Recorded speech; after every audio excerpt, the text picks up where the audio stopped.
కర్మను ఎంత చేసినా మరి రానంటున్నాడు. అయితే రోజున పుట్టిన వాడు వదిలిస్తున్నాడు నాగాస్త్రాన్ని. నాగాస్త్రం ఒకసారి కాకుండా మరోసారి ఉపయోగిస్తే ఈ యొక్క అర్జునుని కాపాడుకోవడం కష్టం నాకు. కాబట్టి ఎలాగైనా సరే కుంతీదేవి కూడా కర్ణుడు తన కుమారుడని తెలియదు.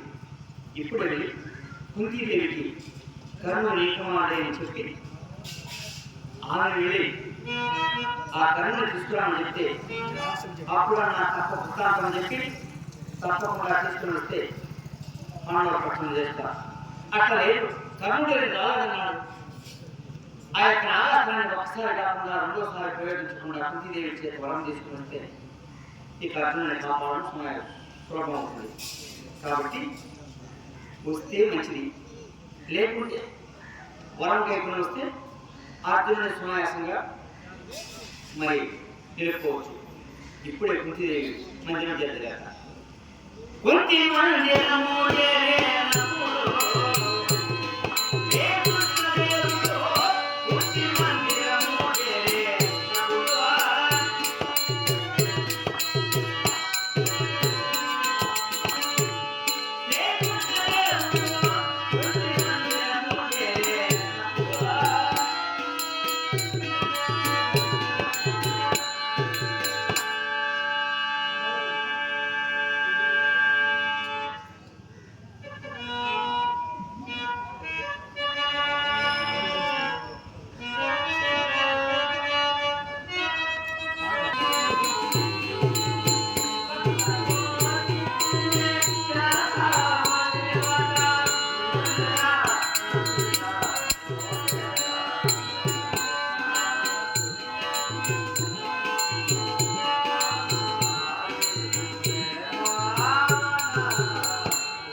గట్టిగా పేరు వస్తుంది, గేడేసేసినట్టుగా ఉంది.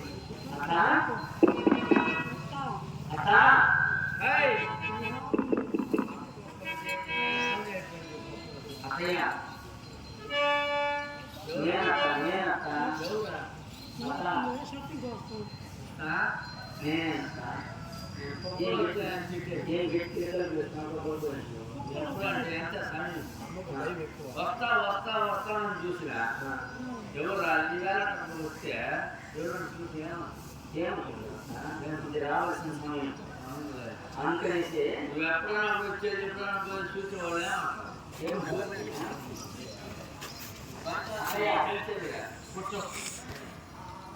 ఏమి నువ్వు చేసిన పని కాదు. తెల్లవారు వెళ్ళావు, అవును. అక్క నేను హస్తినాపురానికి వెళ్తున్నాను అన్నావు, అవును. పోయిన మాట వస్తాను కాదు రాలేస్తా అత్తయ్య ఒక విషయం అడుగుతా, నిజం చెప్తావా? నీ కుమారులను 5 కుమారుని నా చేతిలో పెట్టావు. కృష్ణ, నా కుమారుడు కాపాడే బాధ్యత ఇదే నాయన, నా కుమారుడు పండగ ఉంటావు అనేసి నేను నమ్ముకున్నాను. నిజమే కదా? నిజమే. నీ కుమారుడు నేను కాపాడాలంటే నాకు ఒక నిజం చెప్పాలి.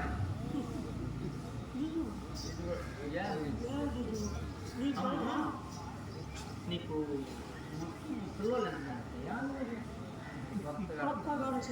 ఇట్లా మాటలకే కదా నాకు ఏడాడను అనుకున్నాను. ఏమంటా రాదట? ఎంతమంది పిల్లకాయలు? ఎంతమంది అంటే చిన్నప్పటి నుంచి నువ్వే కాపాడుకుంటావు, అండదండగా ఉండవు. తండ్రి అయినా, తల్లి అయినా, దైవమైనా, గురువు అయినా, తాత అయినా, బాంధవుడైనా, స్నేహితుడైనా అన్నిటికీ నీవు ఉన్నావు కదా. 5 మంది అంటావు? 5 మంది కాకుండా 5 మందిలే కాదు, ధర్మరాజు, భీముడు, అర్జునుడు నా బిడ్డలు, నకుల సహదేవులు, కుంతిలు, మార్పు బిడ్డలు మొత్తం కలిపి 5 మంది. సంతోషము. అంతేనా? అంతా నా బిడ్డలతో సమానం. అంతేనా? అంతేనా లేకపోతే ఏమంటా? అంతేనా లేకపోతే అంతేనా? కొంచెం చెప్పాలి కదా. ఏదైనా మర్చిపోతే గుర్తు చేసుకుంటావేమో అని. ఏం మరి పూలా ఉండేది 5 అప్పటి నుంచి చెప్తారు నువ్వే అండగా ఉండి కాపాడా. నీ బిడ్డలు కాపాడే బాధ్యత నాది. కాపాడే బాధ్యత కూడా నీదే. కాపాడే బాధ్యత అర్చనాపురానికి వెళ్ళి వస్తానన్నారే, వెళ్ళినవాడు సుయోధనుడు సూది మానవపరంత చోటు కూడా ఇవ్వమన్నాడు. రాబో ఉత్తర కురుక్షేత్రంలో 15,000 గోరు ఎక్కమనేసి చేతులు చేవేసి కూడా చెప్పేశాడు. సరే వాడు ఇప్పతే నువ్వు ఉండేటప్పుడు నాకేం పని. సంతోషం. కాపాడే బాధ్యత అత్త కాపాడే బాధ్యత నాదే, తప్పకుండా కాపాడతా. అయితే నువ్వు రహస్యాన్ని దాచిపెట్టుకోకుండా నాకు మీ దగ్గర నేనే దాచిపెట్టే ఒకవేళ పెళ్లి అయిన తర్వాత ముగ్గురు బిడ్డలు, పెళ్లి కాకుండా నీకు కొన్ని బిడ్డలు ఈ ముగ్గురు అంటున్నావు కదా, మరి ఈ ముగ్గురు ఎట్లా పుట్టినా చెప్తావా? వాళ్ళ పుట్టిన కూడా చెప్పాలి. వాళ్ళు ఎట్లా పుట్టిపోయినారు, బతికిపోయినారు, నీ దగ్గర పెళ్ళిపోయినారు అది తెలిస్తే కదా. అదే నేను చిన్నప్పుడు కుంతిపోజాది ఇంట్లో నేను చిన్నప్పుడు ఆటలాడుకుంటాను. ఆయన దూరాలు అవును, ఆయన చోటుకు వచ్చాడు. అయ్యో మహాత్ముడు వచ్చాడని భక్తి శాస్త్రాన్ని పూజలు చేశాడు. ఎవరికి? ఆ పెద్ద ఆయన పూజలు చేస్తూ ఆయన నా భక్తికి మెచ్చి వేదములో చూసి రాబో కాలంలో పుత్ర సంతానం లేదు కాబట్టి ఎట్లా ఏమిటని ఎంత మంచి బిడ్డకు బిడ్డ లేకపోతే ఎట్లా? పాపం మనం వస్తానే మెచ్చాడు, దగ్గరికి ఇచ్చాడు. తొడపై పెడుతుంది, అమ్మా నీకు రాబో కాలంలో బిడ్డ సంతానం లేదు, నేను ఒక 5 మాత్రాలు ఉపదేశిస్తున్నాను. ఆ 5 మాత్రాలతో నీకు బిడ్డలు కలుగుతాయి, నువ్వు భయపడవద్దు. అట్లనే అది ఎట్లా అని అడిగితే ఆయన మాత్రాలు ఉపదేశిస్తాడు. ఈ 5 మాత్రాలు ఉపదేశిస్తే అట్నే పెడుతుందిగా. ఇంకా మా ఇంటి అయిపోయినాడు కదా, ఈ మాత్రాలతో పెడుతుంది. సంతోషం. ఎన్ని మంత్రాలు ఇచ్చినాయంటే అదే ఇప్పుడు చదువుకుంటున్నాను. ఎట్లా 5 మంత్రాలు ఇచ్చినాడంటే ఎన్ని మంత్రాలు ఎన్ని బిడ్డలు పుట్టినారు? అదే 5 రూపాయలు. ఎట్లా వాళ్ళని చేయబడి కదా. నాకు నీకే పెట్టాలంటే నా ఇదంటే ఆయన 2 మాత్రాలు ఉద్దేశించాను. ఎట్లా ఎవరు పేరు మాత్రం చెప్పు. కలబెట్టి కలబెట్టి కలబెట్టి అదే కదా వచ్చింది ఎత్తంట. అట్లా దాంట్లోనే వచ్చింది ఎత్తంట. ఇప్పుడు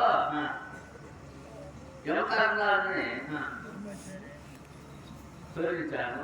అవును, తరంగాలు పుట్టారు. ఒక మంత్రం పోయింది. వాయిద్యాన్ని తొలగించాను. వేముడు పుట్టాడు. రెండో మంత్రం పోయింది. జయాన్ని తొలగించాను. అతను పుట్టాడు. మూడో మంత్రం పోయింది. ఆవిడ కలిగేసింది. ఎవరు నీ చెల్లి? ఏమంటే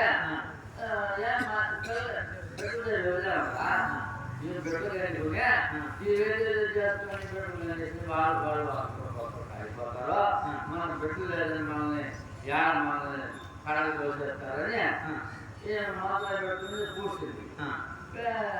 అతను మాట్లాడుంటా. అప్పుడు మేము మాట్లాడిపించారు. ఏమంటే మాట్లాడిన కాకుండా చూడంటే మోసం దోమలు ఎట్లా అని అయిపోయి అంటే లేదే నేను గొడ్లాలు అయిపోయినా నేను మనసులో పెట్టుకుని అది మనసులో పెట్టుకుని వెళ్తాను. అప్పుడు పోయి పిచ్చుకున్నాను. నేను రాను వచ్చాడు. నేను రాను, నువ్వు నీ భార్య నీ కొడుకుని మీరు చేయండి, నేను ఎక్కడికైనా వెళ్ళిపోతాను. వస్తే నన్ను వచ్చే మీ మామగారు పేరుకుంటే ఆయన ఒక మాత్రం ఉపదేశించే నువ్వెందుకు మాదిరిగా అది వెళ్ళిపోతాను చూస్తాను. అది నన్నుగా రాగాలి. సరేలే, ఏదో బాధ. సరే కానీ సరేమ్మా నేను ఒక మాత్రం ఉపదేశిస్తానని ఉపదేశించిన నాకు సార్ అక్క ఆడే ఇప్పుడు 3 మంత్రాలేమో నీకే సరిచేయాలి. తెలియజేయమన్నా. ఒక మంత్రంకు 2 బిడ్డలు కవల పిల్లలు వాళ్ళు కవల పిల్లలు వాళ్ళు ఉండేవాళ్ళు ఉన్నారు. ఉండేవాళ్ళ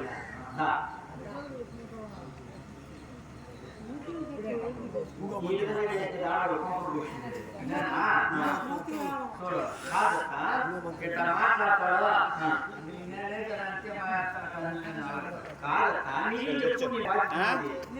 చెప్తా ఉన్నాను. ఇంకొక మాత్రం ఏమైంది? 4 చెప్పారు. ఇంకొక మాత్రం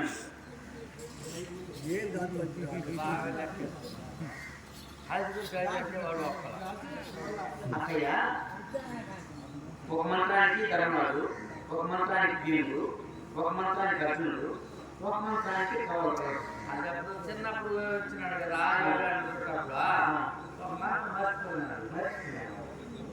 మర్చిపోయినా లేకపోతే దాచుకున్నాను చెప్తున్నాను. అవును సరే, ఇదేదో నువ్వు బయట పెట్టవు ఇలా సరే. రాసి చెప్తే చెప్పు. లేదు నేను పెట్టుకుని కాపాడు నేను పోతా. ఎందుకు పుట్టాను చెప్పు. నీ రాష్ట్ర నీ దగ్గర పెట్టుకో. ఎట్లా అట్లాంటి వెళ్తావు. నా బిడ్డ మాత్రం బాగుండాలా, నా బిడ్డ మాత్రం కాపాడంటావు. ఊరోళ్ళు బిడ్డ నుంచి బయలుదేరేస్తావు.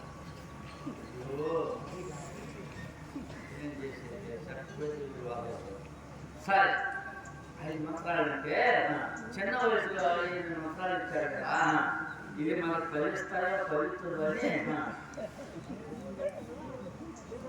అప్పుడు నీకు కలిసిన 7 ఏళ్ళు అప్పుడు మాత్రం కలిసింది.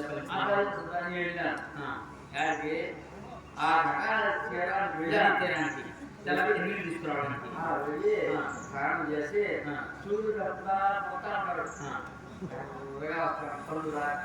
చూశాను, సూర్యుడిని ప్రార్థించాను. ప్రార్థించడంలో వచ్చి స్వామి నేనేదో తెలియక ప్రార్థించాను, నువ్వు వెళ్ళిపోయి నేను వెళ్తాను. వచ్చి నేను వృధాగా నీకు ఎక్కడ వచ్చింది. నాకు వయసు వచ్చింది. వయసు రాలా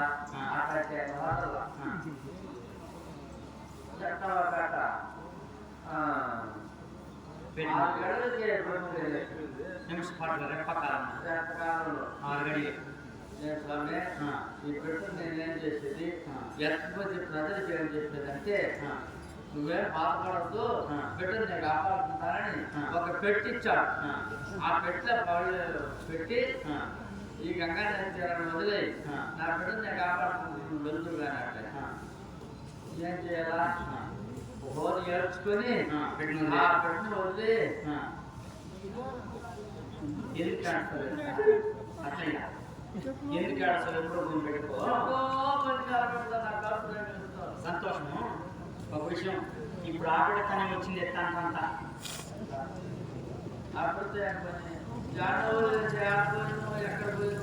వాడే నీ కుమారుడు పైన కార్యాలు కూడా నమ్ముతున్నాడు. మానవ ఎంతమంది చంపేస్తామని కరుణుడే నీ కుమారుడు, పెద్ద కుమారుడు కౌరవుల పక్షం ఉన్నాడు. పెట్టిన కన్యను నువ్వు చెప్పినావు కనీసం పెట్టిన కన్యకు నా బిడ్డలు నాకు కూడుకున్నాడు నేను చెప్పలేదని మాత్రం అంటున్నావు. ఇప్పుడు అడగదా అడిగావు కదా అప్పుడు చెప్పుకుంటే సంతోషం సంతోషం. అదే సరే పోనీ ఇప్పుడు మాత్రమే వచ్చింది ఎత్తానంగా ఆ యొక్క నాగాస్త్రాన్ని పుట్టిన బాగా వదిలేస్తున్నాడు. రోజుకు నాగాస్త్రాన్ని ఒక కుమారు కాకుండా రెండోసారి ఉపయోగిస్తే నీ కుమారుని కాపాడని నేను అసలు ఎలాగైనా సరే కర్ణుడి దగ్గర వెళ్ళి నాయన కుమార కర్ణాను నా బిడ్డ మా ఇంటికి వల్ల నాకు తెలియదు సాగు ఏమి ఇప్పుడు పోయి నా బిడ్డ నా కుమారుడు రారా అంటే నా మొహం చూస్తాడా వాడా ఎందుకు చూసి ఏమంటాడు వాడు ఏమంటాడు అదేం లేదు నువ్వు పూజ తిరగడం ఖచ్చితమే సరే పలానా చూసేస్తాడు అన్నమాట. అది తల్లి కనపడితే నాయన నీ తల్లి నా బిడ్డలను అంటే అసలు కొండంత కాబట్టి వెళ్ళి పిల్లు ఒకవేళ వచ్చిన తీసుకొచ్చి అక్కడ లేదనుకో నాకు అక్కడ ఒకసారి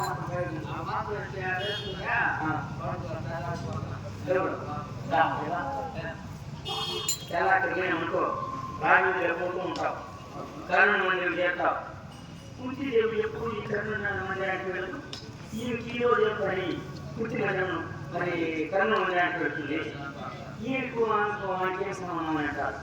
ఇది రహస్యం రహస్యం బయటపడకూడదు కాబట్టి రహస్యం రహస్యంగా ఉండాలంటే ఇదే సమయం. ఎప్పుడు పోలేదు కదా పోతాడు వాటికి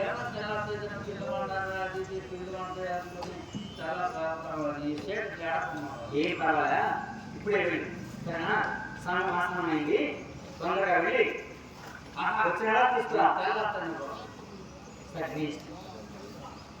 కాదు నా మాట ఒకవేళ వెళ్ళలేదనుకో సమయం ఆసనం అవుతుంది వెళ్ళి నాగాస్త్రాన్ని ఒకసారి ఉపయోగించాడు లేదు కరుణ తీసుకురా ఇప్పుడే సమయం అత లేదా తెల్లవారిని బయట కానీ పూజలు కరుణకి తల్లి అంట అనేసి నువ్వు మొత్తం అంతా ఊరంతా చెప్పుకున్నట్టు చేసుకుంటావు లేదంటే నువ్వు ఇప్పుడు ఇది రహస్యంగా పెట్టుకుంటావు నీ ఇష్టం. సరే వెళ్ళు.